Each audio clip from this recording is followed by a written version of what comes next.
أنا اليوم في فرنسا، خديت موعد مع تاجر أسلحة. Maintenant je vais appuyer ici, appuyer le compteur.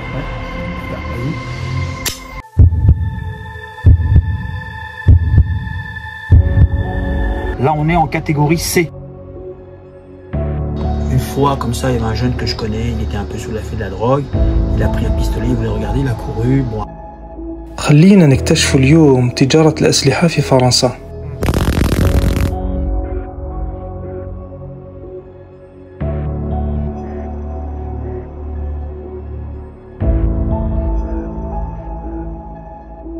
اليوم رانا مع ميشيل صاحب المحل، عنده ارموري ولا محل بيع الاسلحه. رايح ان شاء الله نعطي له بعض الاسئله على هذا المحل. صافي combien de temps que tu es dans le métier d'armurerie, c'est ça? Ouais, armurerie. Alors là le magasin ici, on l'a déjà depuis 1999, ça fait 24 ans, en 1991 exactement, juste un petit peu avant la guerre du Golfe. Je me rappelle. Et donc ça a commencé comme ça au début, je ne comptais pas faire l'armurerie. On ne pouvait vendre que des carabines à air comprimées en PCP.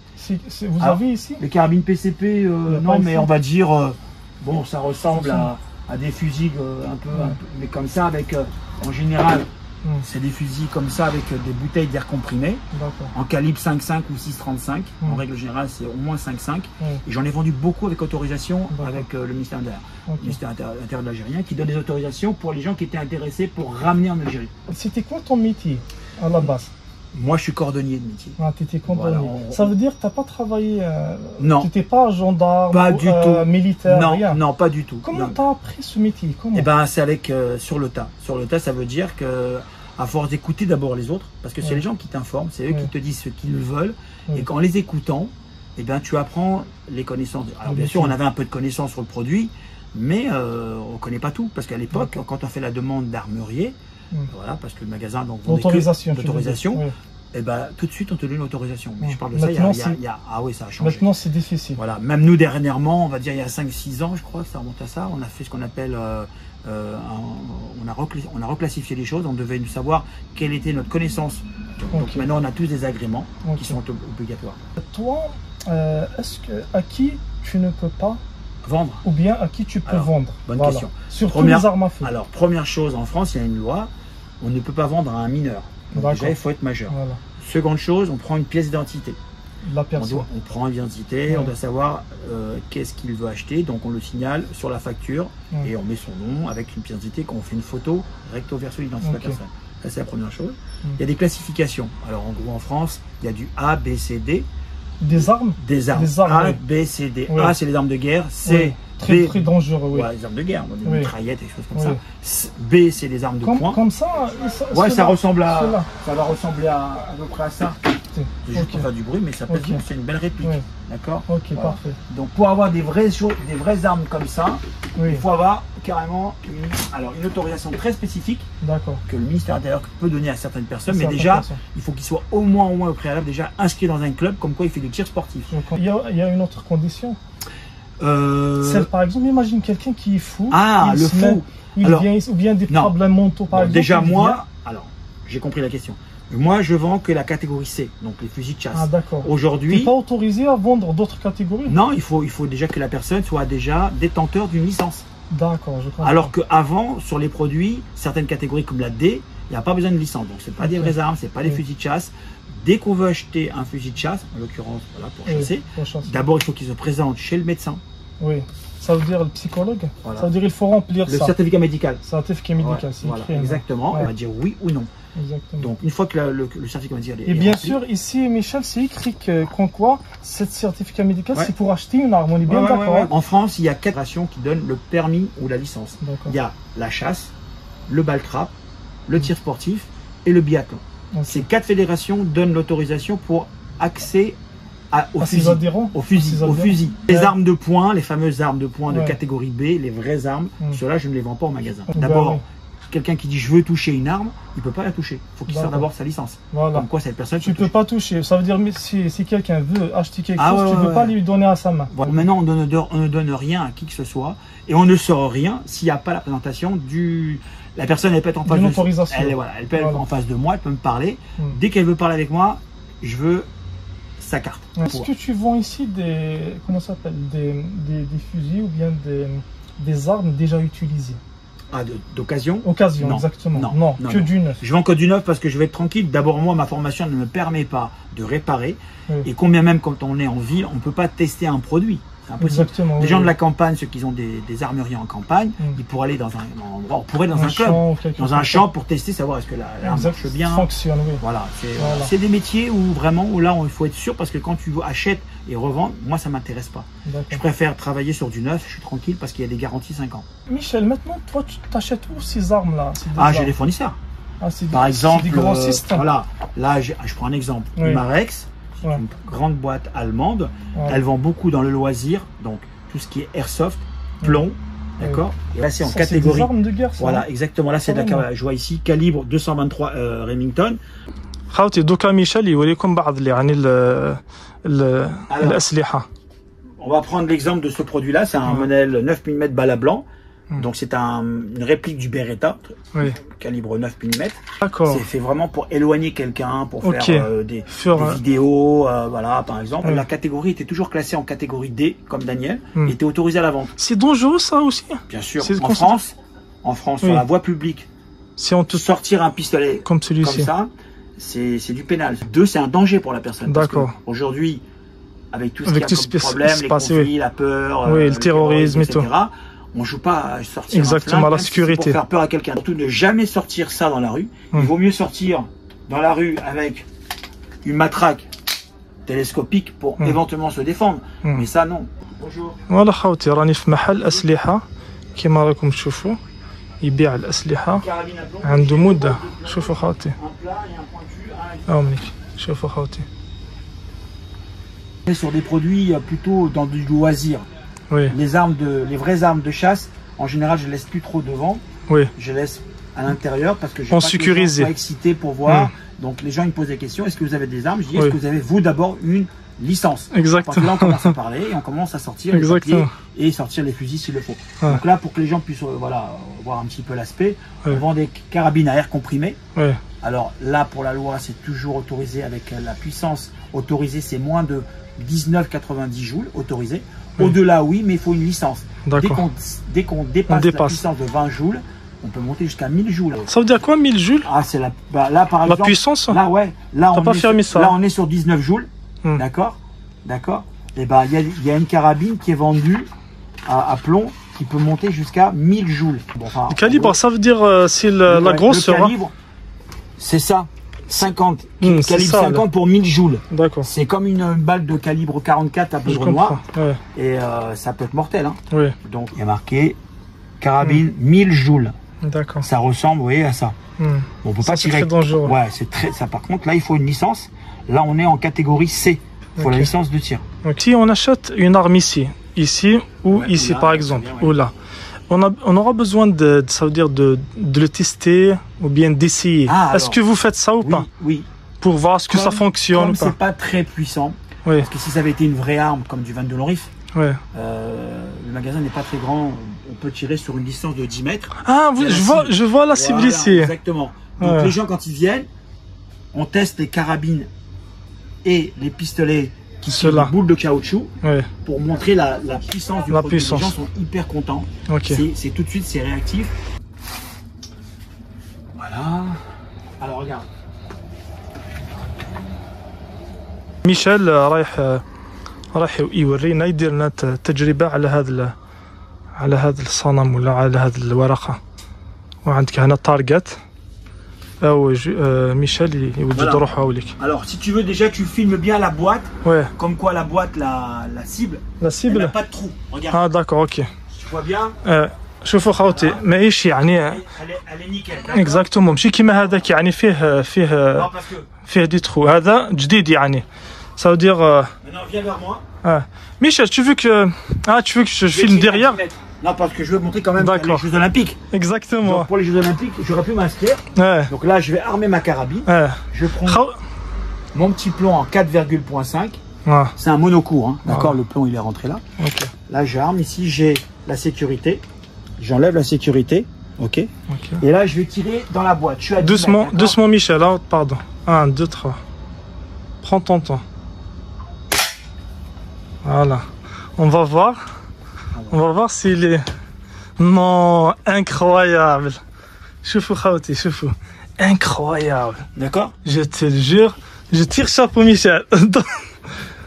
Eh mais t'es incroyable, t'aurais dû pas participer aux Jeux Olympiques. 10 mètres. Mais eux, aux Jeux Olympiques, c'est combien de mètres? En tout cas, voilà, j'invite les gens, si vraiment on veut s'amuser, sans faire la guerre, on peut s'amuser à faire du loisir, à apprendre à tirer. D'accord. Sans enlever la vie d'un oiseau ou d'un rat ou je ne sais quoi. Et en tirant sur une cible, c'est très marrant, mais voilà, tout le monde est content. تجدون في هذا المحل كل أدوات الدفاع عن النفس للرجال وللنساء، ومثل هذه المحلات قليلة جدا خاصة في فرنسا والدول الأوروبية.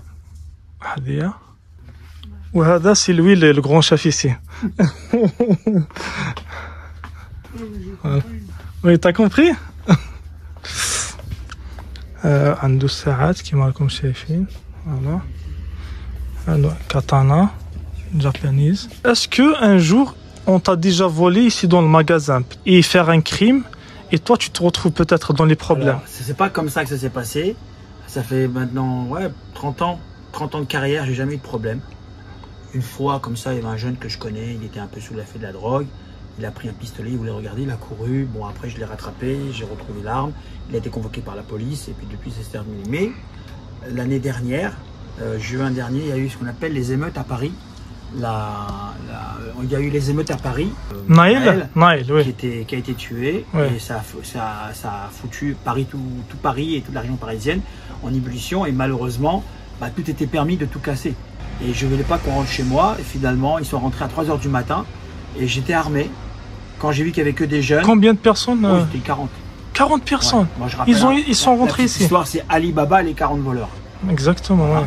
Donc, quand j'ai vu qu'ils n'étaient pas armés, j'ai pris mon arme, 357 Magnum. J'ai couru. Tu l'as ici? Non, oui, enfin là, j'ai l'arme. Ouais. J'ai la détention. D'accord. Et la police m'a dit, vous pouvez avoir une arme avec vous, c'est pas de problème. Oui. Mais ils sont jamais venus. Ils m'ont dit, s'il y a un problème, vous venez. Ils sont jamais venus, donc je suis resté tout seul. Et ils ont levé la grille, j'ai caché mon arme. Le temps que je revienne, ils avaient cassé les 2 portes de la fenêtre, de la vitre, pardon. Et ils sont rentrés et ils étaient 40, donc je ne pouvais pas les arrêter. Et là, pour le coup, ça a duré toute la nuit. Et à chaque fois, je me suis opposé pour ne pas qu'ils rentrent. Et il y a même eu des jeunes, mais un peu fous. Ils n'ont même pas pensé qu'il y avait des bombes lacrymogènes partout. Il y avait de la poudre. Ils ont lancé un mortier dans le magasin. Mortier. Et le mortier est rentré sur 3-4 mètres. Je l'ai pris, j'ai pas réfléchi. Je l'ai ressorti pour éviter que ça explose. Il n'a pas explosé. Parce que c'est dangereux. Ah bah oui, tout aurait le truc inflammable. Au-dessus de moi, il y a des habitations. Il y a des gens qui habitent. Donc voilà, c'est juste pour dire qu'il y avait un danger qui était permanent. Est-ce que si on a une licence ou bien le droit de porter une arme, est-ce que si quelqu'un nous menace, on peut tirer dans l'air ou pas? Strictement interdit. Ici en France. Quelqu'un qui a une détention, quelqu'un qui a un permis, une licence de tir, il a le droit de l'avoir, mais simplement c'est pour le fait qu'il ait acheté, c'est pour la chasse, pour tirer dans un club. Tu n'as pas le droit de faire ni du bruit, parce que la balle peut partir, tu peux blesser quelqu'un mortellement. Et donc, même dans l'air comme ça, tout seul, c'est interdit. En France, on n'a pas la même législation que les Américains. Là, c'est la Constitution américaine, c'est pas pareil. Là-bas, ça dépend des États. Il y a des autorisations même pour faire de la légitime défense. En France, c'est pas du tout pareil. C'est juste pour le sport. Le sport, pour la chasse, pour le ball trap, pour le tir sportif et pour le biathlon, comme je disais tout à l'heure. Mais en aucun cas sortir une arme pour se défendre. Tu vends quoi exactement ici? Parce que je vois plein de choses. La plus grosse demande actuellement, c'est la sécurité. Donc les gens, pour la sécurité en France, comme on a les lois, c'est tout ce qui est bombes lacrymogènes. Les bombes lacrymogènes version extincteur. Ça c'est autorisé? Oui, jusqu'à 100 ml.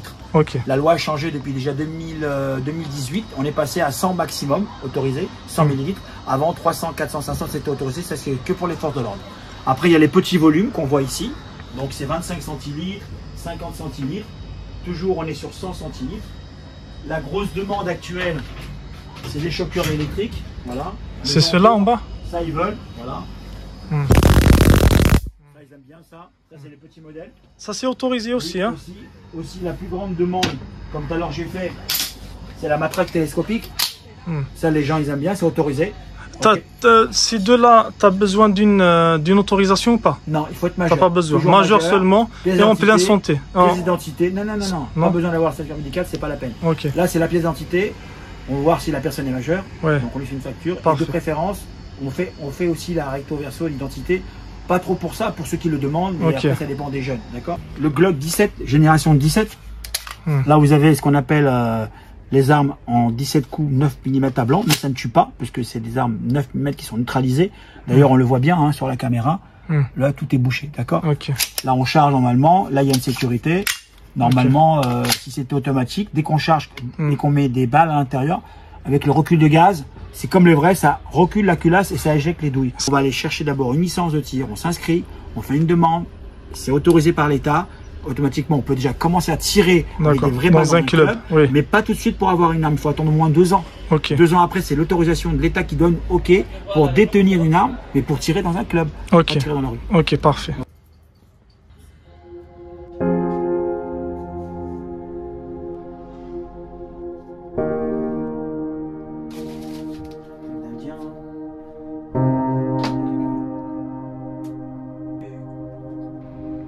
هذا سلاح كيما السلاح الاصلي سي كوم الاوريجينال ميسال سي le même poids et ça fait le même bruit mais il n'y a pas de projectile sauf si je rajoute une balle en gomme à l'intérieur et avec les balles à blanc qu'on met à l'intérieur ça va éjecter la boucle de caoutchouc. Ça c'est pour la défense, c'est autorisé. ça Michel هنا قال لك ici c'est pour éjecter le chargeur. On appuie, voilà. Ensuite, on met les balles à l'intérieur. Les balles. Celui-ci, c'est un modèle qui contient 17 balles à blanc. C'est un 17 coups, c'est automatique. On charge une fois la culasse. Après, tu remets. Exactement. Voilà. Il y a la sécurité. La sécurité. Ça, c'est ça. On appuie ici, vers le bas. Là, c'est sécurisé ou pas? Non, là, c'est pour tirer. Fire. Là, tu peux tirer. Quand c'est rouge comme ça, tu peux tirer. On appuie le bouton vers le bas. Voilà. Et maintenant, quand on appuie ici, la queue de détente, elle est libre. Donc ça veut dire sécurisé. C'est sécurisé, voilà. Y a rien qui... Si tu veux le remettre, il faut remonter le bouton. Voilà. Et on appuie. Tu appuies. Il n'y a rien. Il n'y a rien, bah oui. Mais normalement, il faut faire attention. Il faut toujours monter une arme vers le haut ou vers le sol. Jamais pointer sur quelqu'un, c'est dangereux. Jamais, exactement. Si c'est une vraie arme, c'est très dangereux. Exactement. D'accord. Voilà. Même le son, regarde, quand on fait ça, on dirait... même quand on tire la culasse, vas-y, tire la culasse. Comment? Vas-y, tire fort. Ici? Ouais, tire fort. C'est dur, hein? Voilà, là, ça veut dire... Vas-y, lâche. Maintenant, elle est sécurisée. C'est comme si on avait tiré avec une balle. Donc maintenant, quand on a tout tiré, ça reste comme ça, la culasse. Elle reste derrière, comme quoi toute la chambre, elle est vide. Maintenant, je vais appuyer ici. Appuie avec ton pouce, là. Là, vas-y. Voilà, on entend le bruit quand même. C'est vrai, ça, on dirait le bruit d'une... Exactement. D'accord. Alors maintenant, l'arme, comme il est chargé, là, donc vrai, on retient le chien. On appelle le chien. On met son doigt ici, on appuie sur la queue détente et on lâche doucement. D'accord. Ou alors... je croyais qu'il n'existe pas le chien dans les armes de maintenant. Je croyais que c'est juste les armes d'avant. Les armes d'avant. Ah oui, comme les westerns. Oui. Voilà, donc ça, c'est un produit qu'on vend beaucoup. D'accord. Voilà. Merci beaucoup Michel de nous avoir autorisé d'abord à faire cette vidéo. Pour il y a beaucoup de gens qui ne connaissent pas le secteur de l'armerie. C'est particulier, c'est vrai que c'est pas comme les boulangers. Les boulangers, on en trouve dans tous les coins de rue. Nous, les armuriers, maintenant, on est très peu nombreux, surtout en région parisienne. Conseil, ça c'est le métier. Merci beaucoup. Merci beaucoup Michel. Plaisir. Je vais vous laisser les informations de Michel تحت الفيديو. نقول لكم نتلاقاكم في مكان آخر في يوم آخر. سلام.